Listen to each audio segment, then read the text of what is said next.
We just celebrated the 4th of July weekend, and I had been thinking a lot about the United States of America. Oddly enough, the thing that had helped me think about it wasn't just a history book or any political speech, it was soccer, or football, as the rest of the world knows it. Soccer, Rabbi, on the 4th of July? With me because this is really a sermon about America. I don't know if anyone else has noticed this, but because of the World Cup being played here in the US, my social media had suddenly become full of soccer fans from all around the world discovering America for the first time. A Japanese couple trying Texas barbecue for the first time and looking completely speechless. Or a British family stopping at a Buc-ee's and asking in total disbelief, "Wait, this is a petrol station?" Someone from Europe filming a suburban neighborhood because they can't believe how wide the streets are or how much space there is. Others are fascinated by things Americans barely notice anymore: free refills, enormous grocery stores, people chatting with strangers in line, the ease with which someone says, "Have a nice day." Some of the videos are funny because they remind us that the ordinary is always relative. What feels completely unremarkable to us is extraordinary to someone else. Watching them, I realize something. I understand exactly how they feel. I moved to the United States when I was 23 years old. Before that, the US was already part of my imagination. Like millions of people around the world, I had grown up watching American movies, television shows, reading American writers, and listening to American music. Long before I lived here, I thought I knew this country. Of course, living somewhere else is never the same as visiting it, and certainly not the same as watching it from thousands of miles away. Over the years, my family and I have lived in Boston, Los Angeles, New Hampshire, Florida, and now here in New Orleans, Louisiana. Each place has felt in some way like meeting a different version of the same country. New England had its restraint, its history, which is close to the surface. California has its openness, its sense that everything is still being invented. Florida is Florida. And Louisiana, with its particular rhythm of life, its sense of memory and culture carried in the air. Each place felt different enough that you could almost think you were crossing borders. And yet, somehow, it is all one country, held together in a way that still surprises me. And in each of those places, I found the same thing again and again, sometimes in different forms, but recognizably the same. National parks that make you feel small in the best possible way. Libraries that still assume that knowledge is a public good. Museums that preserve beauty and memory.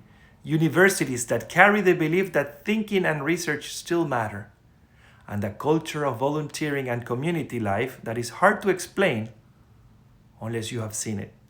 There is still, underneath everything, a sense in this country that the future is not fixed, that it's still open, and that ordinary people can somehow shape it. Our 3 children are Americans. Their home is the country that became my home. And after all these years, I still find myself feeling grateful. That may sound like a strange thing to say these days because gratitude toward one's country is often mistaken for ignoring its problems. Somehow we have come to believe that loving a place requires pretending it is flawless. And if we cannot pretend that, then we should become cynical instead. I don't believe either of those options is worthy of us. Every country has failures. Every nation has chapters of which it should be ashamed. America has known slavery, segregation, prejudice, violence, political division, and painful injustice. Those realities are part of its history, and some are still part of its present. But they are not the whole story, and they are not the only story. The America I have encountered is also the America of extraordinary generosity. It is a country where people volunteer without seeking recognition, where neighbors show up with food when someone dies, where communities raise money for complete strangers after a hurricane or a fire. I have been welcomed into homes by people who barely knew me. I have seen people care for one another in ways that still move me. I have discovered that friendliness that foreigners find strange or sometimes fake, is often very, very genuine. One thing that struck me very early on is that Americans are remarkably comfortable talking to strangers. In many places around the world, people keep to themselves. Here, you can be standing in line at a grocery store, waiting for a flight, or sitting in a doctor's office, and before long, someone has started a conversation. Sometimes it lasts only a minute, sometimes it becomes a friendship. That openness creates a kind of social fabric that is easy to overlook if you have always lived here. But for someone arriving from somewhere else, it is one of the first things you notice. I also love something else about Americans that I don't think gets enough attention. There is a deep instinct toward optimism. Americans have an almost stubborn belief that problems can be solved, that tomorrow can be better than today, that if something is broken, someone ought to fix it. Sometimes that optimism can seem naive, but I have come to think that it is one of this country's greatest strengths. Cynicism rarely builds anything. Hope does.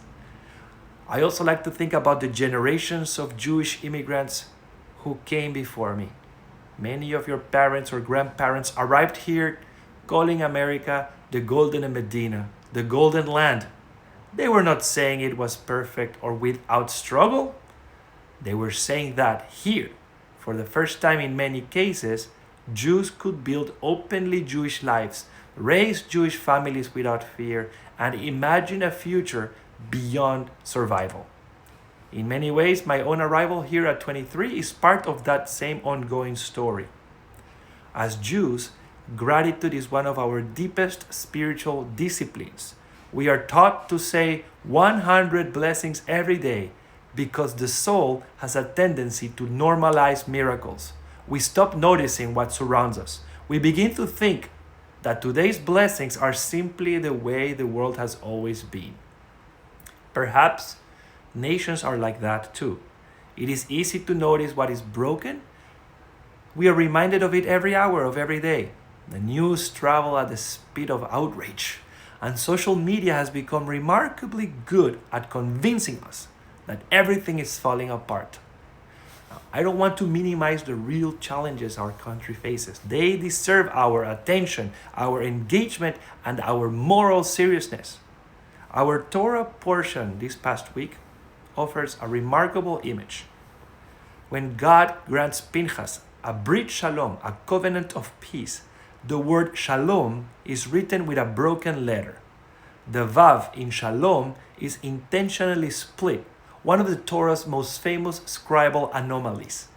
It is as if the Torah is reminding us that peace itself is never fully complete.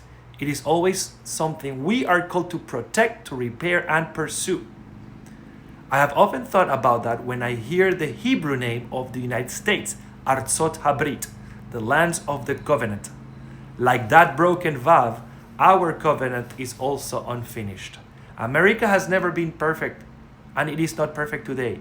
Yet, in the very name in Hebrew, it invites us to see it not simply as a political entity, but as an ongoing covenant, a project striving towards justice, dignity, and peace.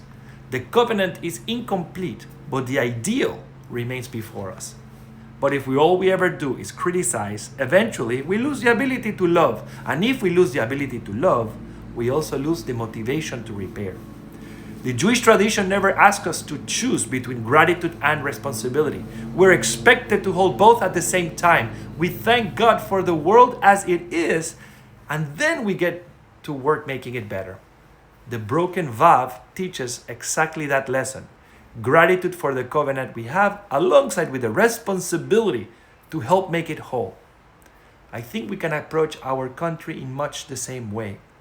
We can celebrate what is noble about America while continuing to work toward a more just America. In fact, it is precisely because we love something that we refuse to give up on it. As the United States of America celebrates 250 years, I don't want to offer a political speech. I simply wanted to say thank you.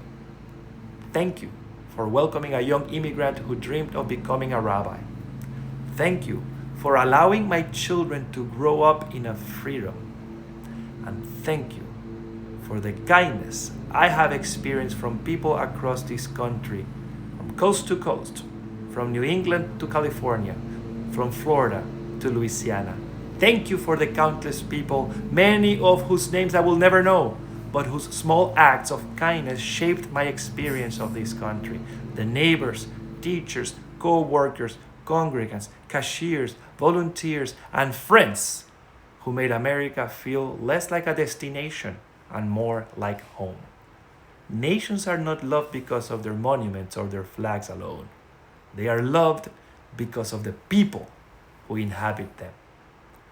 I hope America never loses its ability to welcome, to dream, to reinvent itself, or to believe that tomorrow can be better than yesterday.